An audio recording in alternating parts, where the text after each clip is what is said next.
All right. I hope everyone's doing okay.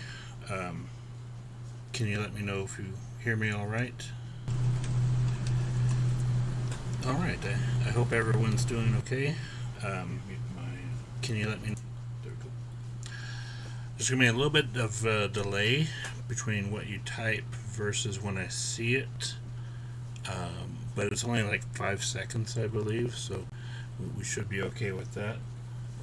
Hello, Sharon.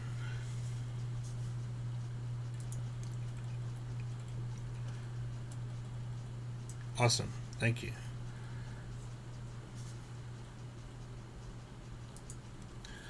One of the things, and this is going to be a little bit weird.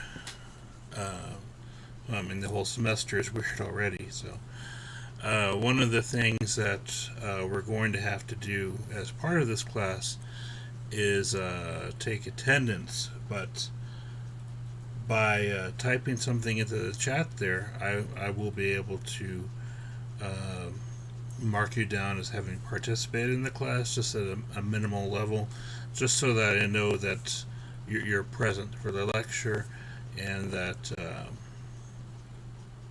you are watching. So all you need to do each day is type something in. And if you have a question, feel free to type something in there as well. Um, while I'm just talking, I can probably zoom in a little bit. Does that look all right?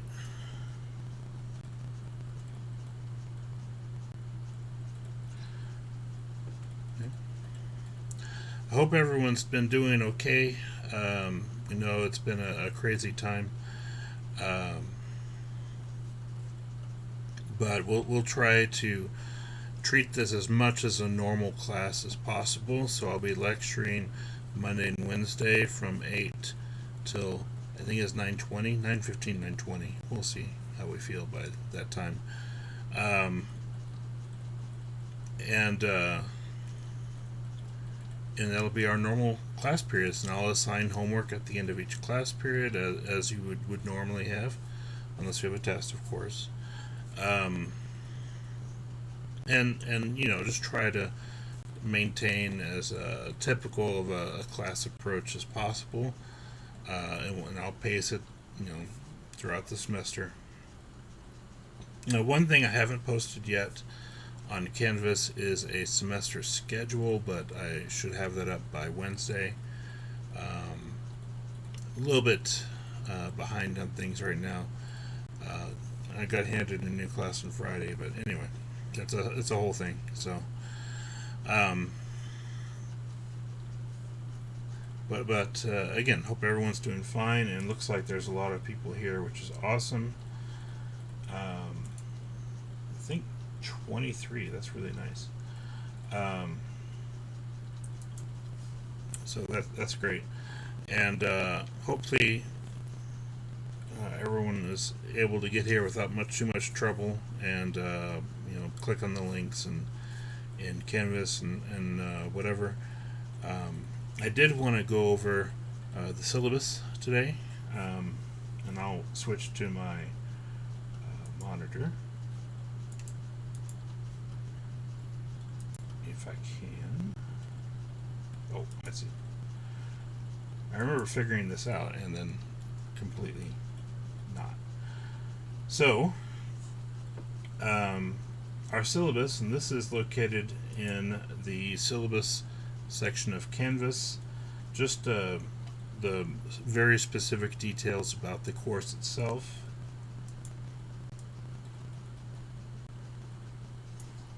Sorry. Um, we're going to have 4 chapter exams throughout the semester, as well as accumulative final exams. Now, the chapter exams, sometimes it'll be 1 chapter, sometimes it'll be 2 chapters. Just depends on the material. Um, and we'll have a cumulative final exam that will be proctored in some way. Now, when we say it will be proctored, it doesn't have to be in person. Although, if you wanted to do it in person, you could. We could do proctoring via Zoom meeting or Teams meeting, whichever piece of software we're using, I think our math lab is using Zoom. Um, and again, we're not going to really worry about this until like the last week of the semester. Although in November, I think we'll start talking about if you do want to take it online through Zoom, we'll have some sign up periods for that. But just expect it to be monitored, like either in person or through video chat. Um, Hopefully, the world's a little bit safer place by then, um, as far as going out and seeing people. But um, if you do want to do it online, we'll start signing people up for that in November, especially if you know we have a certain deadline that you want to be done with things, and if travel planned or not. I don't know how we can plan for travel for December yet, but outside of family stuff. But anyway, um, as I mentioned, well, I didn't. There will be multiple options for the final. Finally, the chapter exams will be 75% of your grade, and they'll just be equally weighted. I think that's 4, so it comes out to be about 19% per exam. And those will be done through Canvas, through the quiz tool in Canvas. Um, and the final exam will be 25% of your grade. Usually, what I do with the final is if it's higher than one of your test grades, then I'll allow it to replace it here. That way, that you'll have some chance. Like if you have one lower test grade, then you'll have a chance to make that up on the final exam. And I may give little extra credit assignments at various points in the semester, just for a few extra opportunities like that, especially if we have a lot of people needing extra credit, basically. If we have that situation, then I'll certainly give some more opportunities. Um, as far as attendance and participation, I see a lot of you are making sure to type your name in chat so I can count your attendance, and that is good. A lot of you have chosen usernames on Twitch, which has their own name in it, which is fine too. Um, anyway, but that's the main thing, is to make sure you at least put something into the chat during the class, whether you're asking a question, um, something like that. Um, anyway, if you do have questions while I'm lecturing, make sure you type something in there, and we can go over. We can stop and go over whatever. Also, during my office hours, I can address your questions if I want, or if you want, I could make a video response, like going over the question in detail. Um, I'll have some time during my office hours where I can do that. Um, I um, can't really draw upon my experiences from the spring semester, which with much reliability. I think that was kind of an extraordinary circumstance when we suddenly had to move everything online. Um, and as a result, it was pretty stressful for everyone, I think. But as we get into a routine, it should be a little bit more straightforward for us to do some extra things like that, like creating videos and everything like that. So, all right. Let's see. And again, I included the links here. I'm sure if you're watching, you've already found one of them. But what I'll also do, because Twitch only saves the videos for 60 days, is I'll make sure that I'm talking to the camera, even though the camera is not on. There we go. And even though Twitch only keeps videos for 60 days, I'll make sure to move them over to YouTube also, and that way they will be saved for the entire duration of the semester, especially things like when we go over review problems for exams, like the 4 chapter exams that we take. Hey Keith, how you doing, man? And I see Anakin's here. Yeah. Recognize several names. Unfortunately, I don't have a lot of faces to put with these names, so even though the names may be familiar, or the faces may be familiar, I'm not completely connecting them, so I apologize for that if that's the case. Um, um, anyway,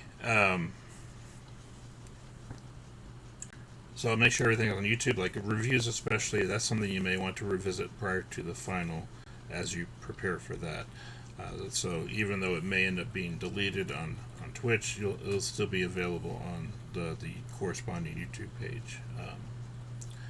And the hope is that you'll have complete access to those.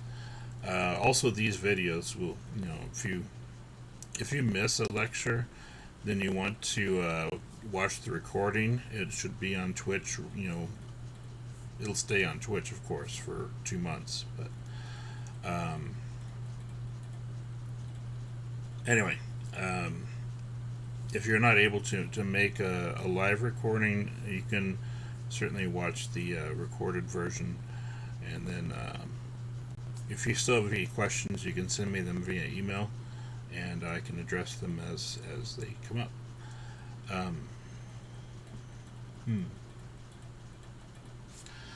So, let me go back to the screen here. So over here I have my office hours, and like Monday and Wednesday is just the hour and a half after class. The name of the book. Let me go back to this.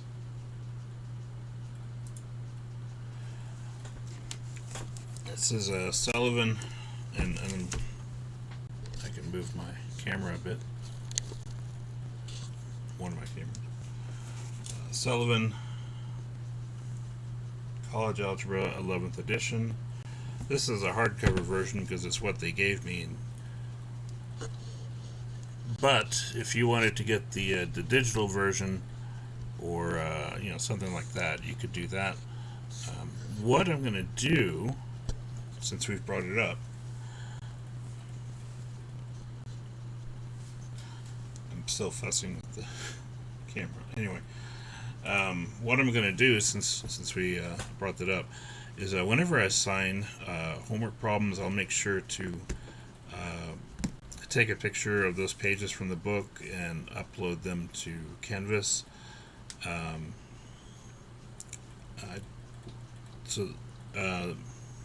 Yeah, and so that'll be available. I'll probably put them in the files section in Canvas. That way you'll be able to use that. I'm not really using the Pearson, my math lab, that I know, probably a number of you got, but it does come with a ebook as part of that. And if you're having trouble with it, let me know if there's something I can do on my end. I may just have to go into my math lab and activate a course or something. That way you'll be able to use the ebook, because that's certainly easier than buying like a hard copy of the text or whatever. So if that's something that you need me to do, let me know. If it works without doing that, that's great. But if it doesn't work without that, then I need to go in there and fix that. But yeah, you can certainly use the ebook that comes with the Pearson My Math Lab. But if you got the My Math Lab card in addition to a hard copy of the book, you could probably take that back and get like a used version, or sell it to someone who needs the other version. So whichever. Okay. By the way, we all got here, so you probably know I'm Joseph Severino, but I probably should mention that. I put a phone number on the syllabus. right here. That's in my office. Now I'm actually teaching from home. Um, uh, because I'm actually at risk for the COVID-19 because of my asthma. Um, yes, all you need is the book. Sorry. Anyway, so I'm not actually going to be able to answer that phone, but if you leave a voicemail there, I will be able to access that voicemail through my email, which is nice. And then I'll still be able to get back to you. You could also send me a message through Canvas or through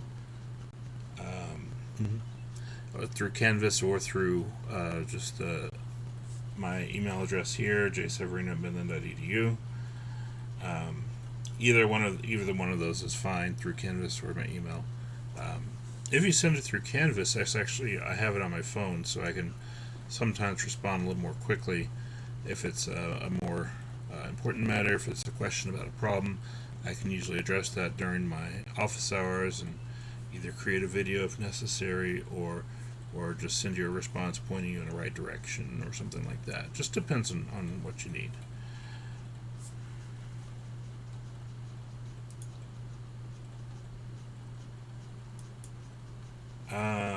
Brooklyn, I don't have a course ID yet for this class, but I can work that out before our next class meeting and post that in Canvas. I'm gonna go ahead and make a note of that.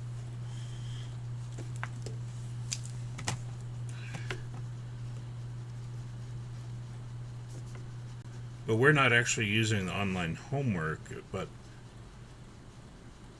you'll be able to use the ebook through Pearson, which is probably the better part of that.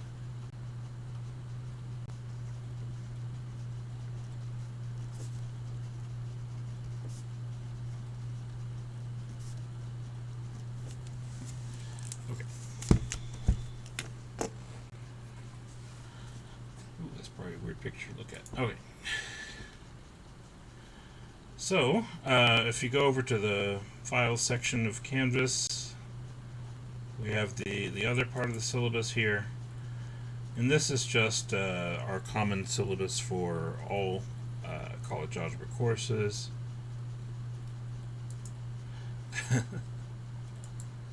um, so, be sure you read through this and let me know if you have any questions. Oh, I did miss one thing, but I'll make sure I add it in through announcements. As an extra thing, this college wanted us to add some kind of comment about COVID-19. Anyway, I'll read it and make sure I post it for y'all to read. Yeah, if you look in this syllabus, you have a little bit better description of the book for those of you that don't have a book yet and are asking about that.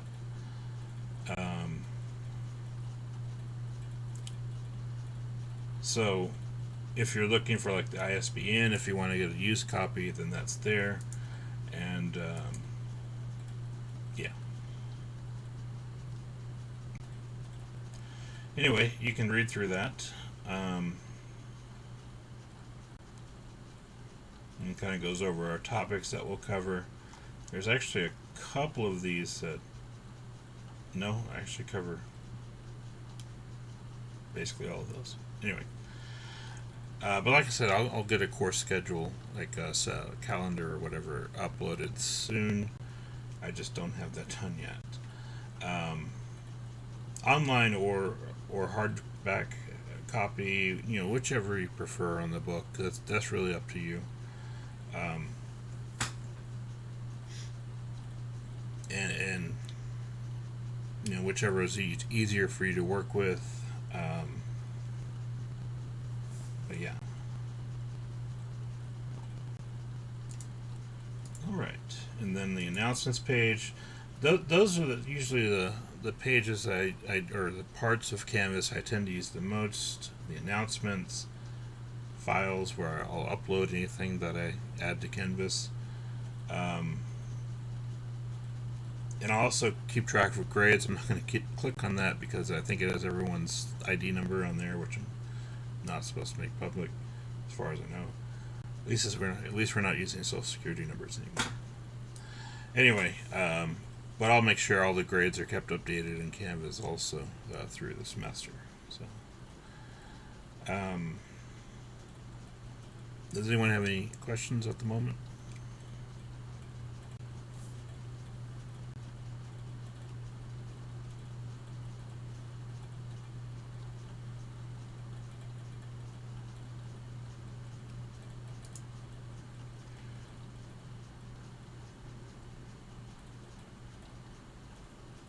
Yeah, Sharon, I can definitely go ahead and create a code for that. Let me get rid of this window. I can definitely create a course ID for that in my math lab. That way, everyone that has that version that they bought in the bookstore, that way you'll be able to use that, because I don't want you to not be able to use that. Yeah, definitely. Yeah, because I already see several of you asking about that, so I'll make sure to get that done before next class, and I'll post about it in the announcements when I do get that done. All right. Making sure I didn't miss any questions here.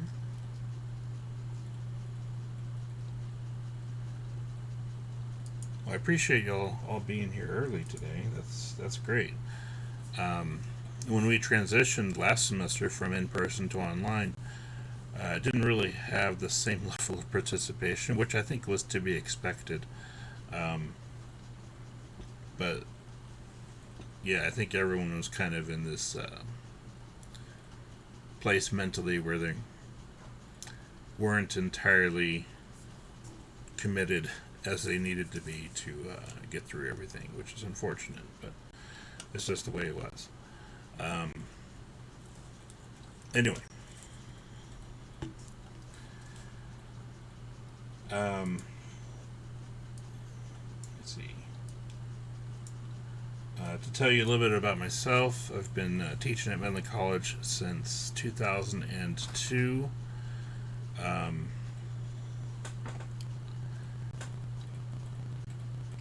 And I've taught college algebra an awful lot. Sometimes I think too much, but that's now kind of shifted over to statistics, because I'm having 3 sections of statistics this semester and only 1 section of algebra. I'm also teaching calculus 2 right now, but usually I teach a variety of classes, which is nice because I don't really like to teach the same thing over and over multiple times, but luckily for us, we only have 1 college algebra, so I won't get bored of it at least. I feel like I might be getting bored of stats this semester with 3 different lectures. So, anyway, let's not tell my stats students that. Fortunately, it's on different days most of the time. But yeah, I've been teaching here since 2002. I actually went to high school here in Midland. Then I went off to graduate with a bachelor's from Austin College and then my master's from Texas Tech. I don't have a lot of school spirit, so it doesn't matter to me. So if you root for different teams, then that's totally fine. The only football game I ever went to at Texas Tech was after I'd finished graduating from there, so then that tells you something. And that was really because my friends are going. So anyhow, that's neither here nor there.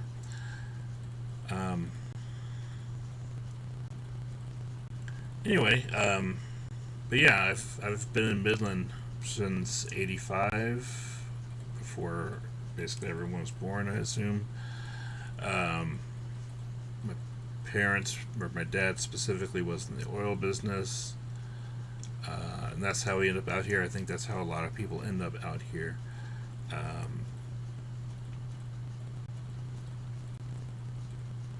And then yeah, I never got away, I guess. I don't know. I kind of like it out here, but I'm a little bit more introverted than a lot of people, I think. So anyway, this format actually suits me to an extent, although I'd much rather you'll be preparing for an in-person semester course than online, because it's rather impersonable on my end, because I don't get to see how people are reacting.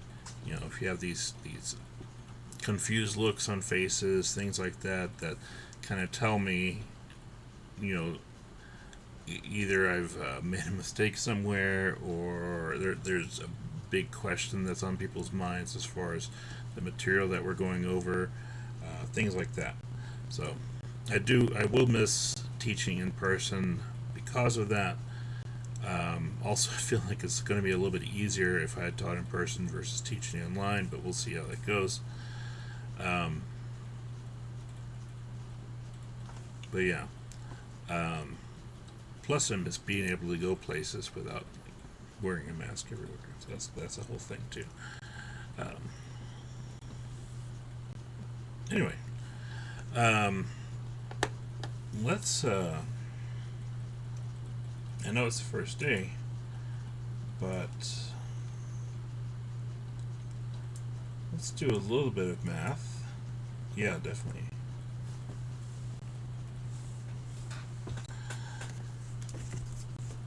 Oh, and probably don't need the book just yet.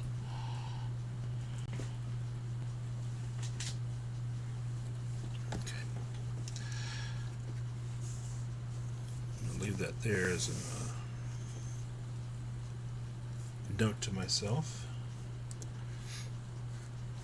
Let's see.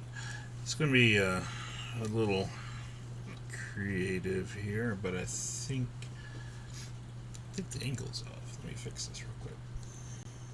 Other way. Okay. Sorry.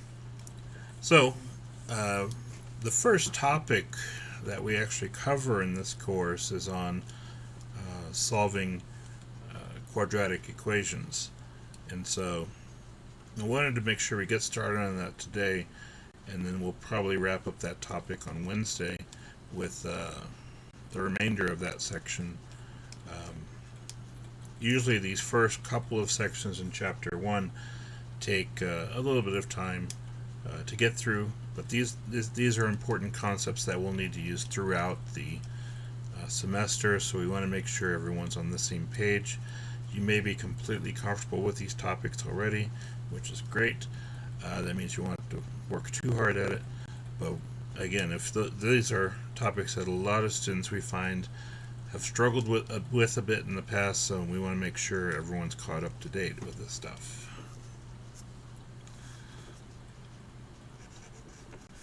I forget what section this is. I think it's 1.3. Maybe I do need to open the book.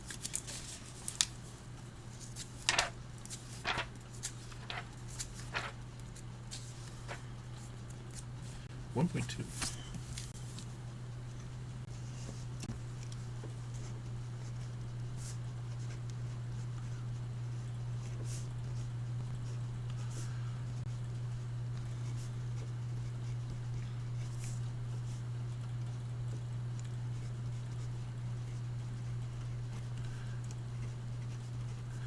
Okay. I should just open the book and leave it over here in case I need it. What I really need is a bigger desk, it turns out. That's not going to happen. So.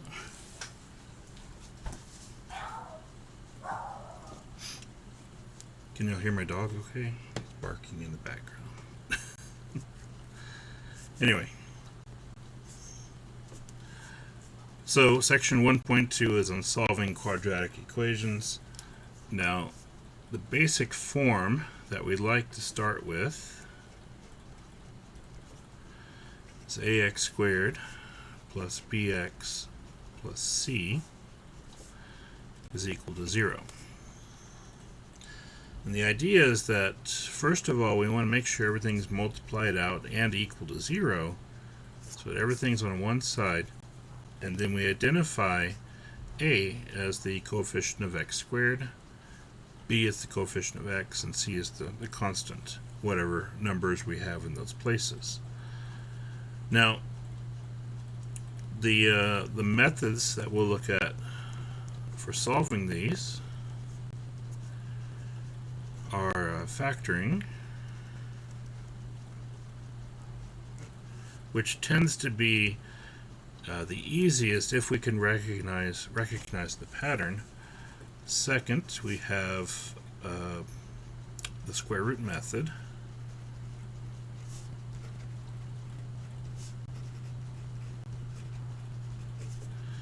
And third, we have the quadratic formula.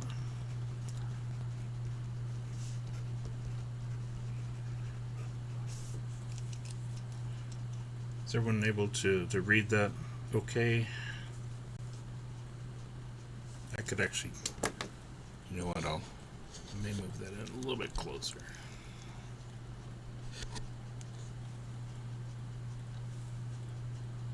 Excellent.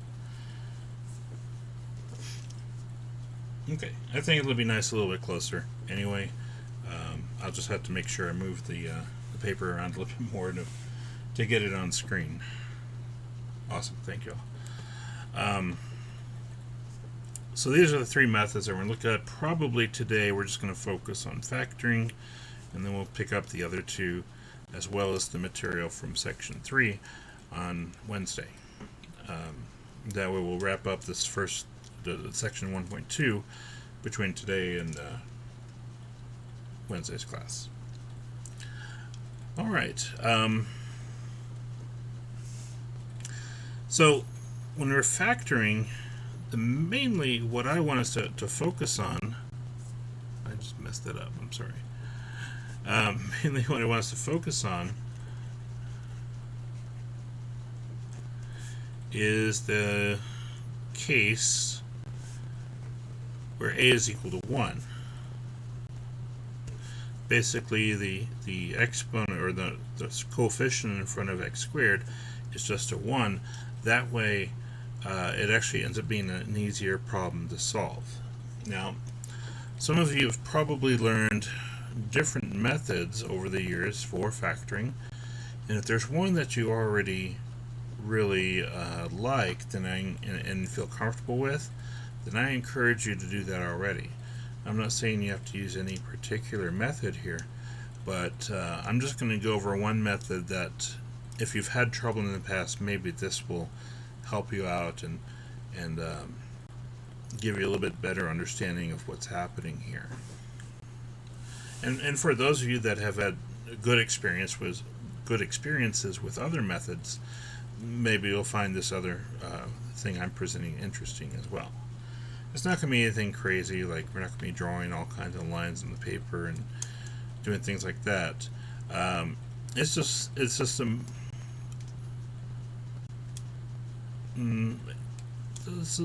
kind of an algorithm, I think. Not really an algorithm. It's more of it's not that many steps, really. Just a basic process that helps us understand where these numbers are coming from and how we're going to recreate them from that factoring perspective.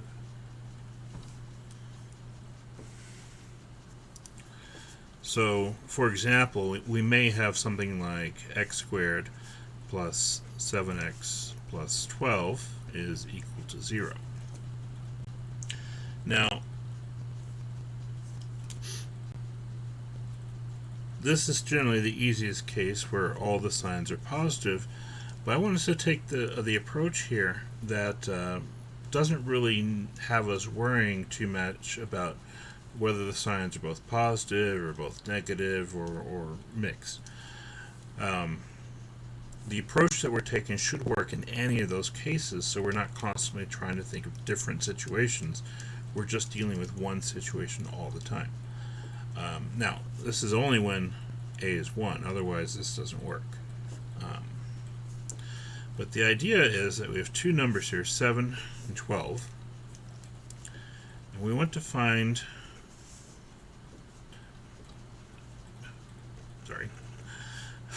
two numbers. It's the drawback of writing with the pen, but the pen shows up really well on the camera rather than a pencil, so that's what I use. Otherwise, I totally recommend using a pencil for this. So we want to find two numbers that, one, add up to 7, and 2 multiply to 12. Now, probably you already have thought of these numbers, so don't worry about that too much. But let's look at the reason that we're saying that. We look at, okay, what adds up to 7 and what multiplies to 12. Now, usually the multiplication is probably the more significant portion for us to look at, so maybe I should put that first and the addition second. Anyway, when you think about what multiplies to 12, we have a couple of options. It could be 1 times 12, it could be 2 times 6, or it could be 3 times 4. But that's only one requirement. Now, if we look at these three numbers, or three sets of numbers, only one of these pairs actually adds up to 7. 1 and 12 makes 13, 2 plus 6 is 8, 3 plus 4 is 7,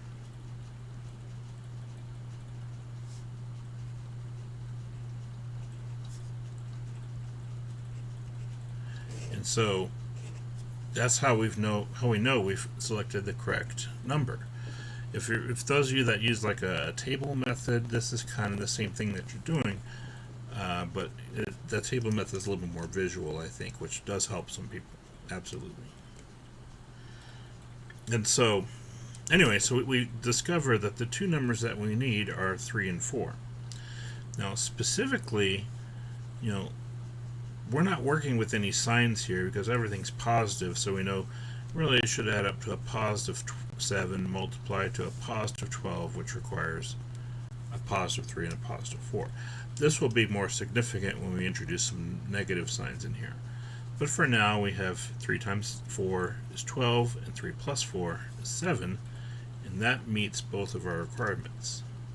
There's a lot of different numbers that meet one or the other, but there's only exactly one pair of numbers that meets both requirements, and that's the pair of numbers that we need to find.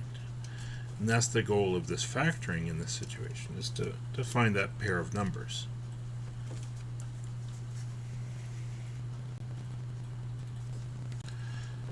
Okay. So we've identified 3 and 4 as the numbers that we need. And so when we set up the factoring, that will be x plus 3 and x plus 4 equal to 0. Because this is a positive 3 and this is a positive 4, we go ahead and put plus signs in both places.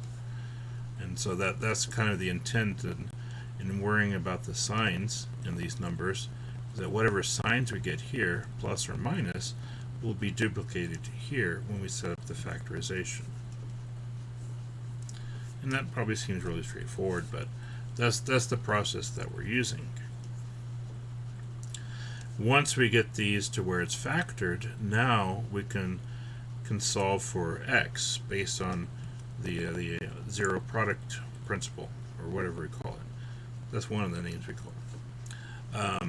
And the idea is that anytime we have a product of two or more things equal to 0, that means either this part's 0 or this part is 0. So we can say x plus 3 is equal to 0, and x plus 4 is equal to 0, and then subtract a 3. I'm trying to fit this into one page.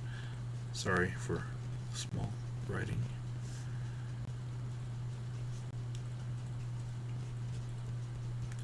Now, that gives us our two answers in this case, which are x equals negative 3 and x equals negative 4.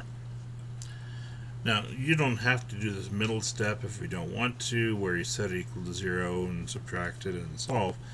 Once we recognize that x plus 3 is one of the factors, we can just write down x equals negative 3, and the same for x plus 4. Whenever we get to our tests, this is a good time to talk about that. Whenever we get to do our tests, it's going to be set up in Canvas to where you can just enter your answer. In some cases it'll be multiple choice, in other cases it will be a fill in the blank. But what I would also like for you to do, and we'll talk about this more whenever our first test hits, is I would also like for you, if you want, and this is not required, if you think you did well enough on the actual test, you can submit your work that you did on each of the problems. You can scan them, you can just take pictures with your camera and email them, whichever works best for you from a technology perspective. And then I can also give you partial credit based on the work that you've shown. So anyway, the chapter exams will not be proctored, although I do wish that everyone will just be faithful and won't have to worry about this. But yeah, only the final exam will be proctored. So yeah. For those of you that don't have like a camera or anything, don't worry about it too much just yet, because there's going to be some options that we'll have by the time December rolls around, and hopefully the pandemic situation is in a much better place by then. Although it's hard to tell what's going to happen at this point in the year. Anyway.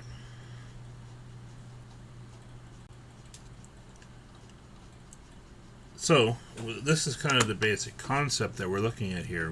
We identify, okay, the middle number, the two numbers that are part of the factor must add up to that middle number, and they must multiply to be the end number. And so basically it's a process of discovering what those two numbers actually are.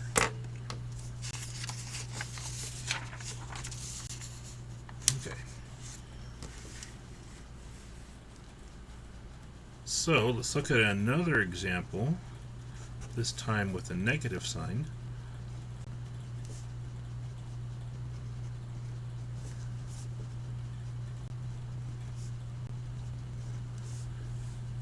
So we have x squared minus 8x plus 12 is equal to 0. Now, we identify that we'll need two numbers that multiply to 12, but this time they must add to negative 8. So we have 12 at the end and negative 8 in the middle. Now, by incorporating the signs here, where there's plus or minus, this does add a layer of complexity, especially when you have one or two negative signs. Now, when we think about, okay, what can multiply and give us a positive number? What combination of numbers can multiply to give us a positive, but then has to add up to a negative? Well, so the first conclusion we can draw from that is that both numbers must be negative in order for that to happen.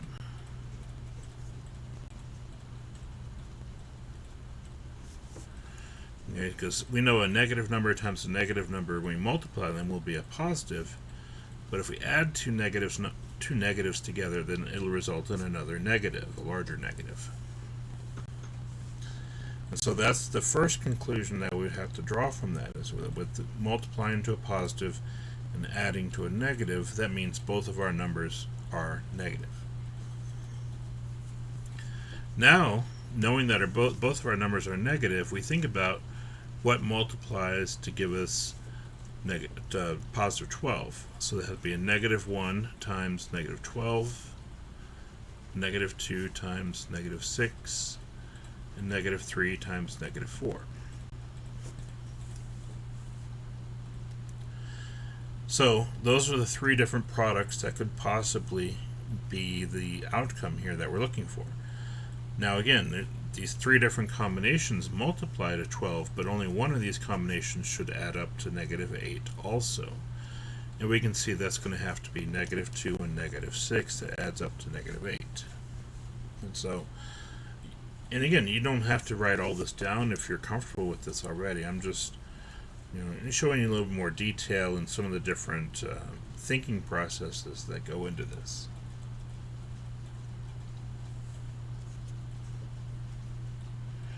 Oh, I didn't realize that was out of frame. I'm sorry.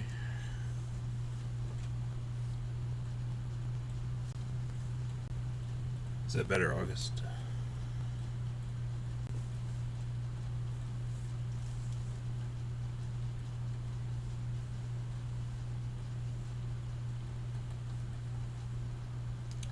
I do wish the video and the chat feature were a little bit more instantaneous, but it's fine. There's always going to be a little bit of a delay in the process, unfortunately. Awesome.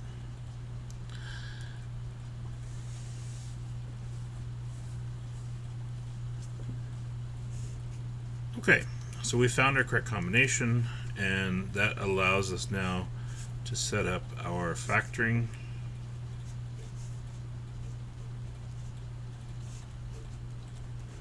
Again, because we found negative 2 and negative 6 as our two results that make both of these things true, we put a negative 2 and a negative 6 inside of our factors.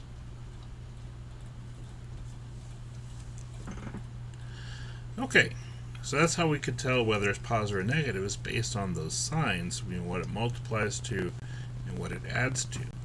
And again, we can solve both of these, so we get x equals 2 and x equals 6. And again, what we're really doing is saying x minus 6 is equal to 0, and then just adding the 6 over to the right, so x equals 6. That's where that comes from. Okay. But again, you don't have to show all that work if you're comfortable with it. And I imagine most of you, if you're not comfortable already, will get there pretty quickly, because of all the things we're looking at, that's not too terrible. If you do have concerns, let me know though. Okay. Make sure not to write where my face is. Okay, so x squared, let's do minus 5x minus 24, although that has a lot of options. But it'll be a good example.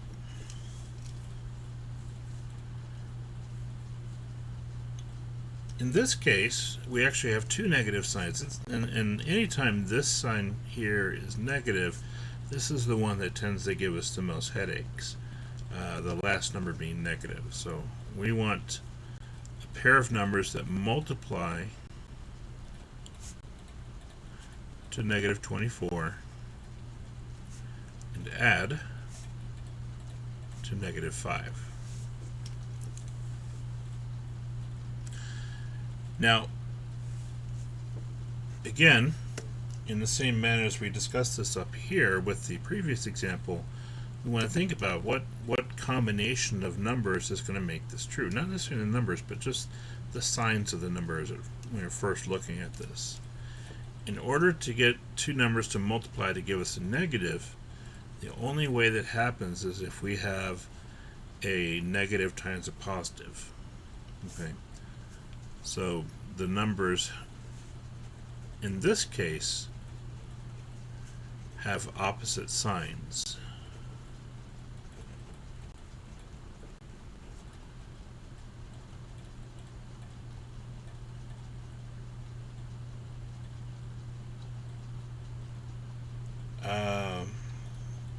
An email that you got 75%.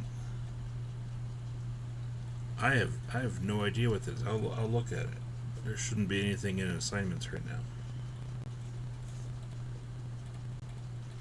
What it may have said is that tests are counting 75% of your grade, and the final is counting 25%. That may be what you saw when you got that message. I updated the weighted grading scale today. That's the only thing I think it could be, because I haven't actually created any assignments yet.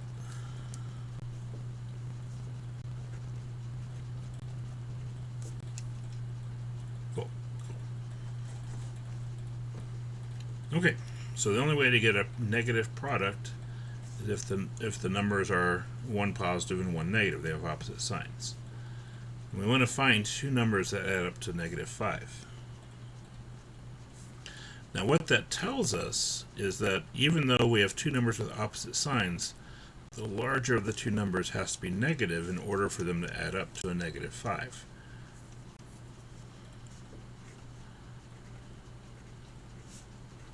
So since they add, almost out of frame, okay. Since they add to -5, the larger number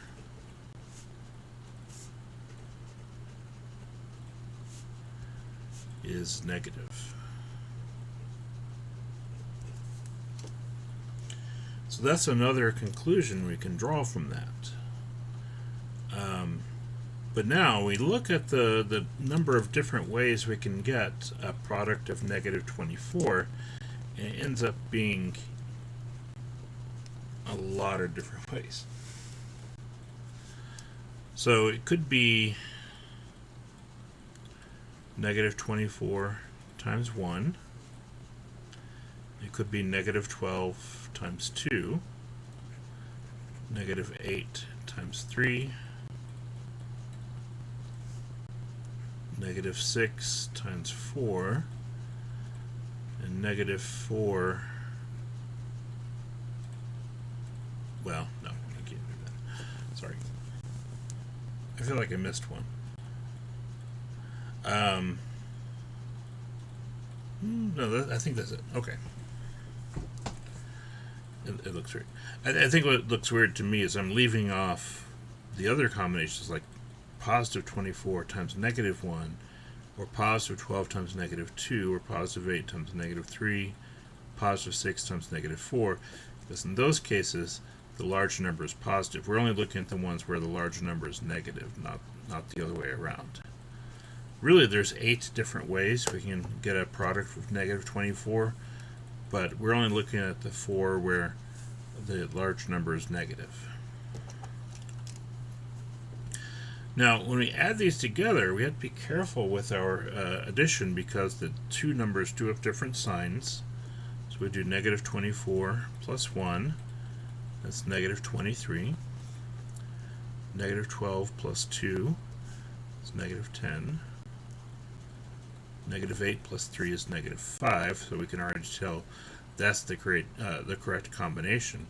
And then -6 plus 4 is -2, just to be complete.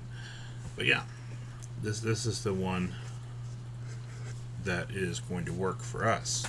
So not only does it meet the first requirement, it also meets the second requirement. Alright.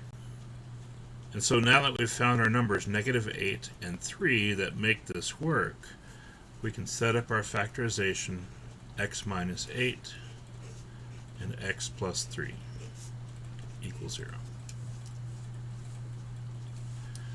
So we end up with x equals 8 and x equals -3.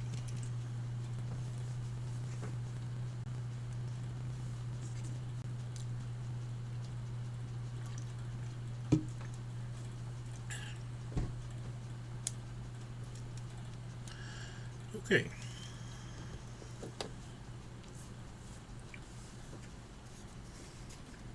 So let's go ahead and move on.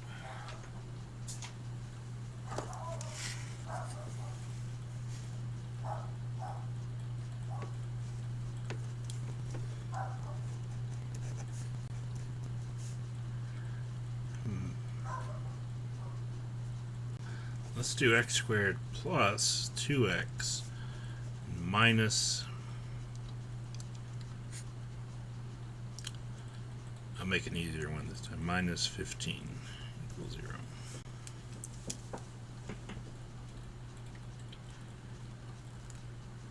Okay. same principle. We want two numbers that multiply to negative 15 and add to positive 2. So that means, again, multiplying to a negative, the two numbers have opposite signs. One's plus and one's minus. And adding up to a positive 2 tells us that the larger number is positive this time. We know one positive and one negative.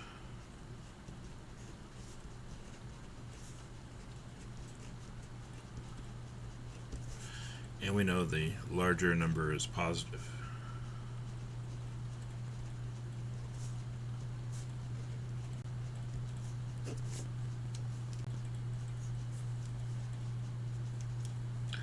Okay, and if you can identify the numbers from that, you don't have to keep writing down the possible combinations. I mean, negative 15, we actually don't have a lot of combinations there.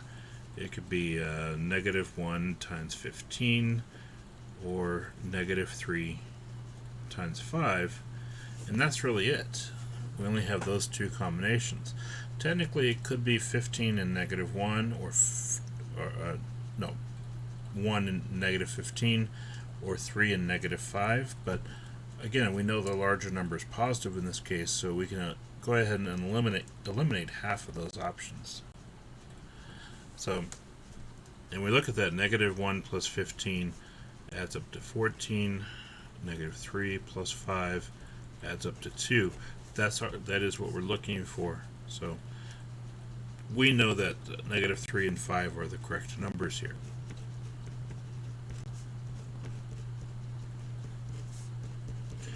So that's our factorization.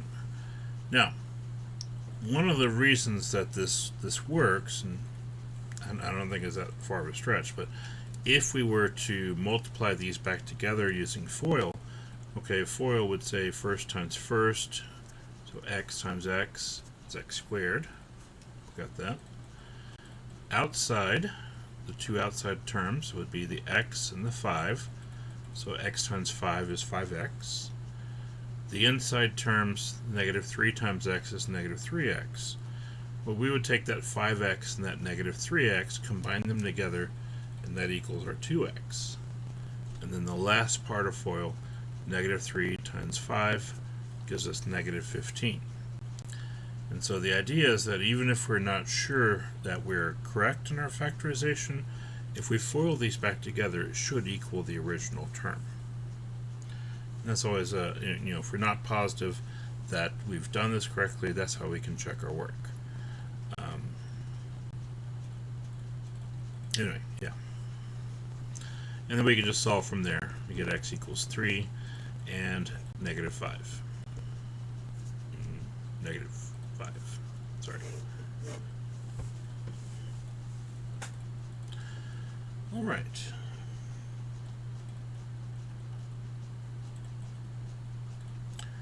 Let's see. I do need to address a different. Address a different variation of this problem. Let me.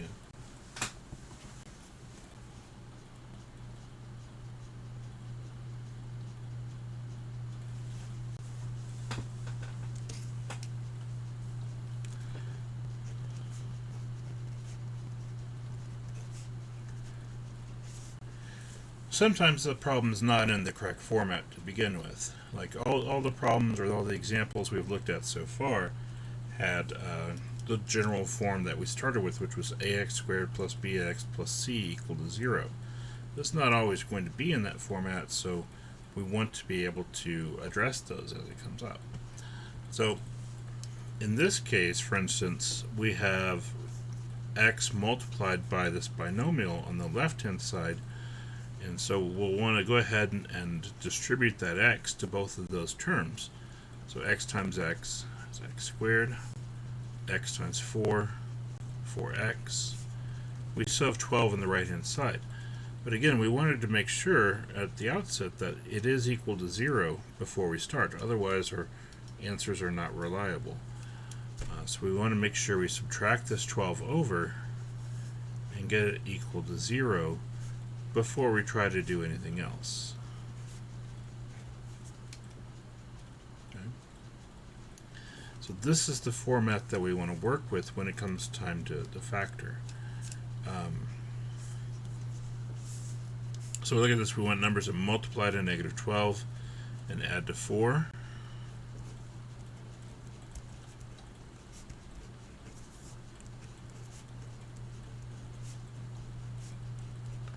That's a positive 4.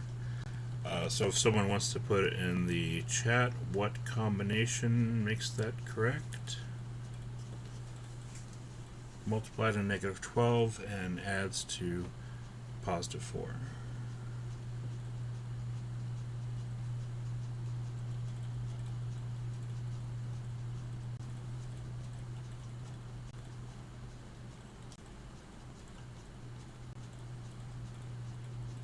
Six and negative 2. Good.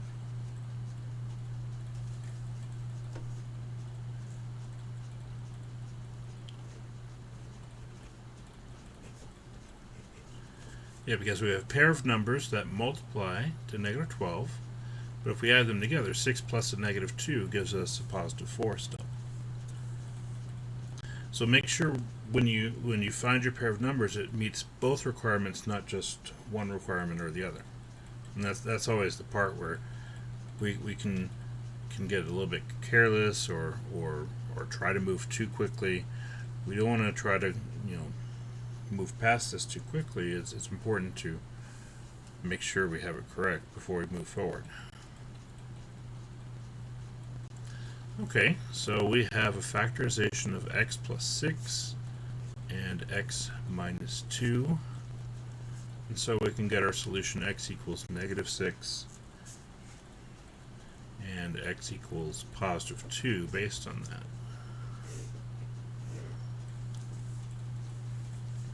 All right.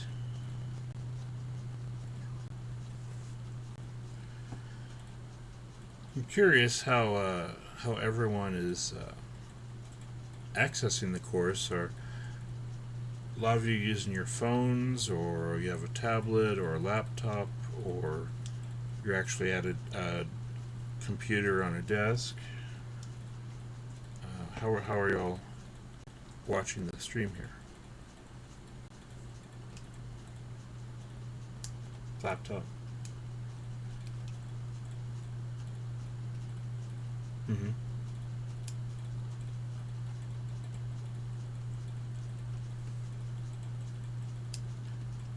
I was just curious, mainly if anyone was using their phone. One, it'd be difficult, but not. I don't think it's impossible, certainly, but the phone would make it pretty small. Hopefully, y'all are able to follow along okay, and you can see it fine. Yeah. So a couple of you are using your phone. I'm seeing a lot of laptops, which is fine. That's probably the most convenient way because it's a little more portable than like a big computer on a desk. Yeah, definitely.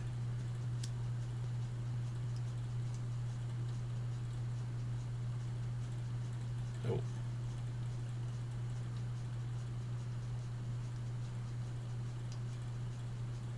Okay, well, I'm glad everyone's been able to get it to work properly on day one, which is always a nice thing. Hopefully my announcement yesterday was pretty helpful as far as getting set up for this morning. I didn't want to post like 5 minutes before the class starts and expect y'all to be here on time or anything like that. So I thought a little bit of lead time would be helpful, especially if you needed to download an app on the phone. The downside on the phone is unless you're on Wi-Fi, it's going to be a lot of data. So hopefully you do have a good plan that is useful for that.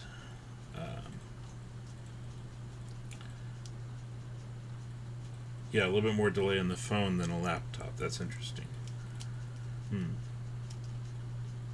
it may just be the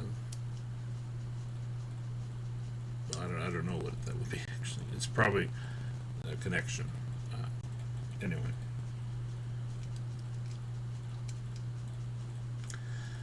I don't have a good. Anyway, yeah. But I'm glad everyone's able to access everything okay, and has been able to type in the chat. You can rewatch this lecture session, yeah, definitely, especially if you plan to use a laptop instead of a phone and just didn't get it set up in time. Absolutely, yeah. And it'll be on Twitch, and by tomorrow it'll probably be on YouTube as well, whichever is your preferred method. Because basically everyone has YouTube on their phone anyway. That's an option, but if you're sitting down to study, it's nice to have a little bit bigger picture, I think. So hopefully you have at least a laptop or tablet you can use. I don't think anyone said tablet. Anyway, it depends on the product anyway. But laptop's a great way to access it. I'm glad everyone's able to do that. But yeah, I understand that a lot of people are on their phone as well, so I'm trying to be considerate of that as well. Because I know there's not a consistent level of technology that everyone has, and we can work with that still. I feel like it's a little more complicated with the phone, but it's something we can work around. Anyway, I think I'm just about done here. I still have more classes to get ready for today. Let me hide my picture.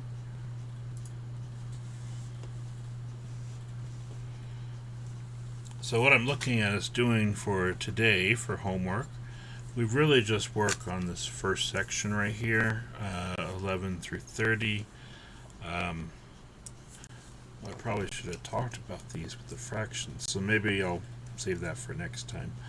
And we didn't talk about the ones where the number in front is not 1. I actually want to save that for the quadratic formula on Wednesday's lecture. So probably for now, I would say go ahead and do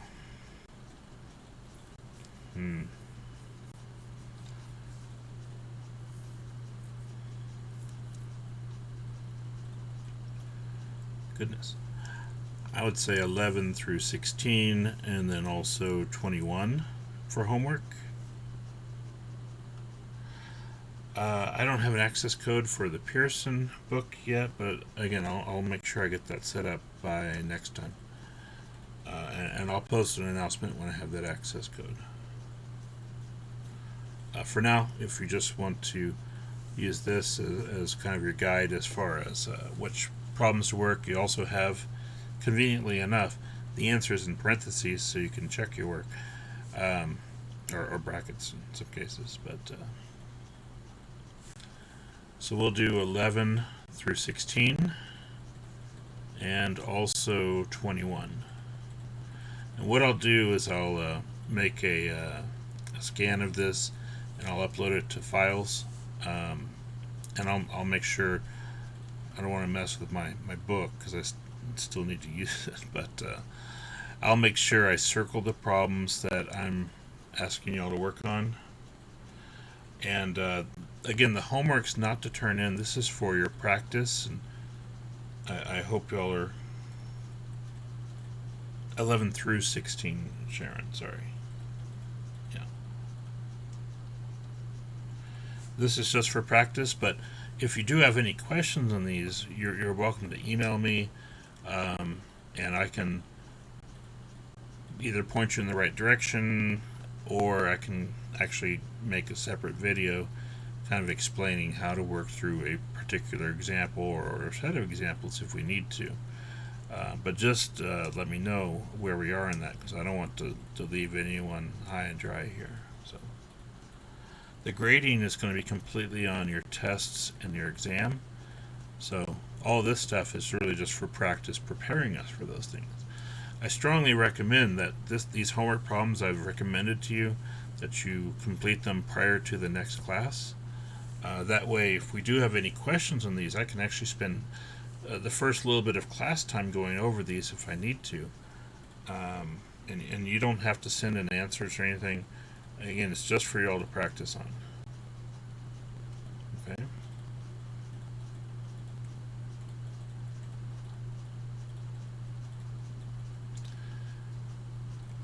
Are there any other questions?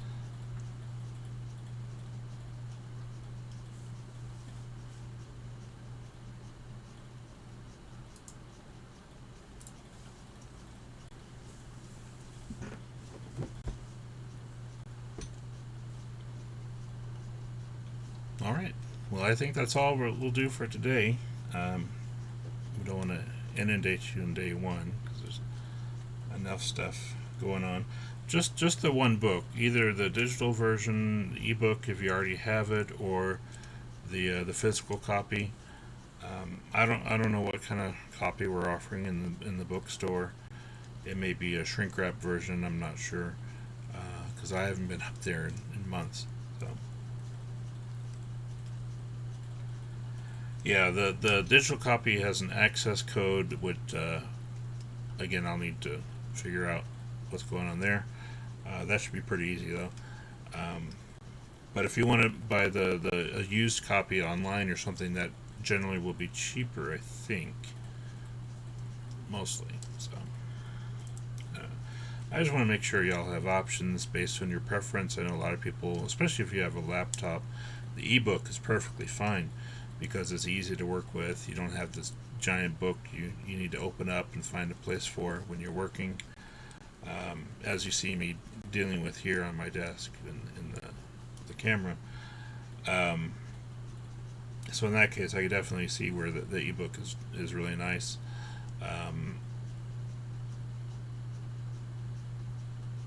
There is tutoring available. The math lab is open to an extent. It's slightly different hours in the math lab than what we normally do in the long semester. I think it's 8 a.m. to 3 p.m. that they're open, and then again from 5 till 9, and that's Monday through Thursday. Let me write this down because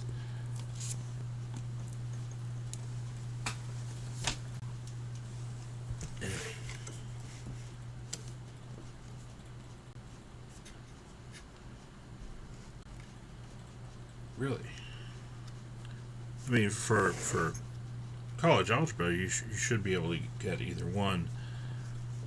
The bookstore kind of does their own thing. I can't really account for whatever they say. Now again, the math lab, that's in person, so don't feel obligated to go there. You're always welcome to contact me, and we can work on problems in office hours or something. Or like I said, I could work out problems in video format and post that.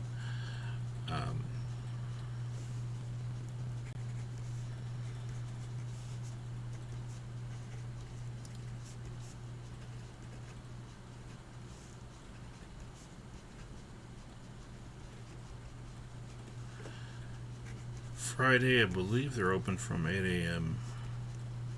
to 12 noon.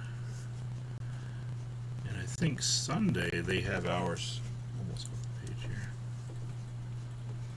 And I don't know what time they're open Sunday. I apologize for that. Let me look at my email real quick.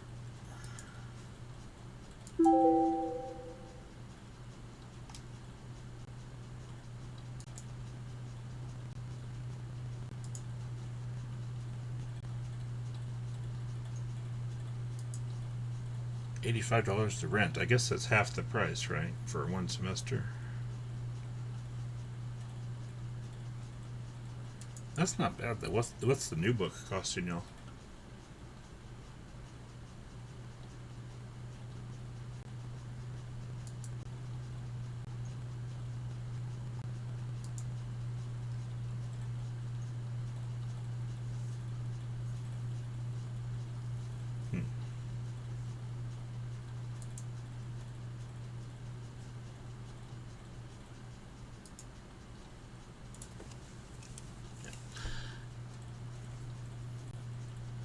I am just not sure on Sunday. I know they have some hours on Sunday though.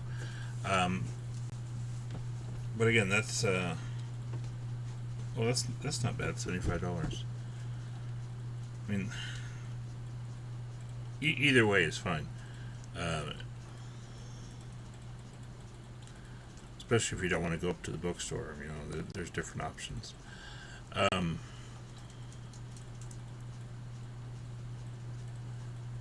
So the math lab, if y'all are not familiar, we have a set of rooms over in the Murray Hall building on campus that we use for the math lab. It's in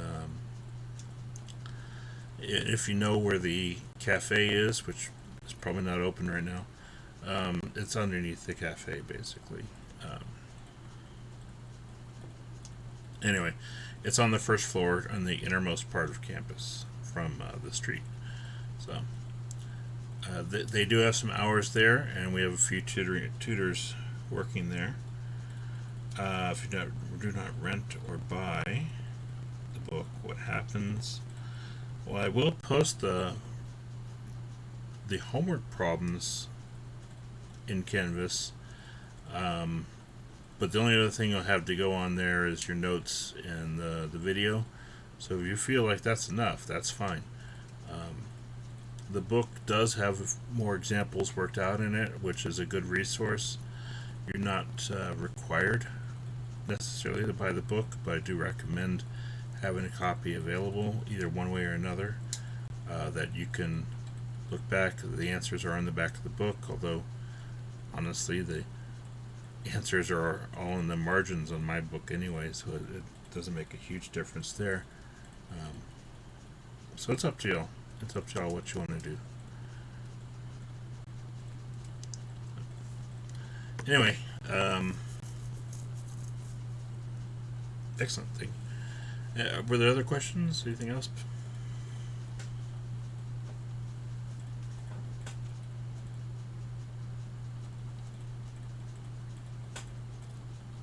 Okay.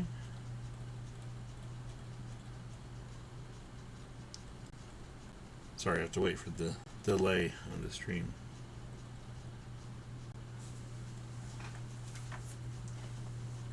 Oh, this is the Sullivan textbook I showed y'all earlier. It's College Algebra 11th edition, and by Sullivan. I, of course, have the instructor edition because that's what they sent me.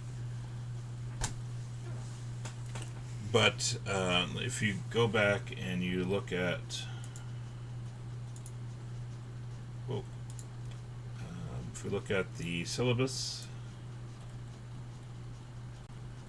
not that syllabus though, the one in the files, sorry.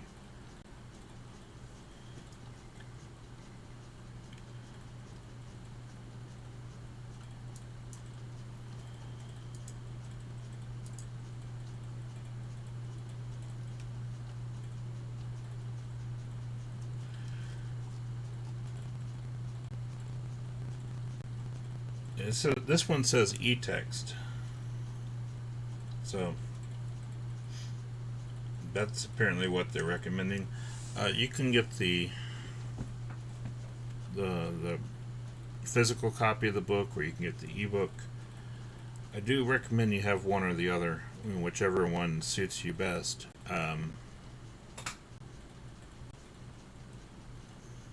But you don't absolutely, you definitely don't need the Pearson code if you don't want to mess around with that, and you don't necessarily need the book if you feel comfortable enough with the material. That's entirely up to you.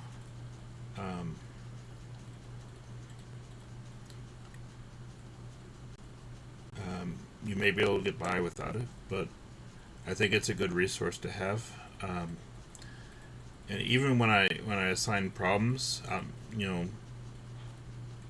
generally, although today's kind of an exception, I'll only assign odd problems, and then you can find the answers in the back. Today I did assign some even problems because wanted to give you all a few more items to work on there, but it's a good resource for other examples different from what I've shown you during the lecture, and things like that. And then they actually go through and kind of talk you through some of it too. So there's some good aspects to the book. Again, not totally required, but recommended, I would say. That might be a good way to phrase it. Not required, but recommended.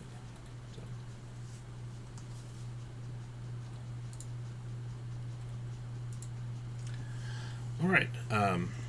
I hope you all are feeling comfortable with this format, and that you do have a good week, good rest of the day, and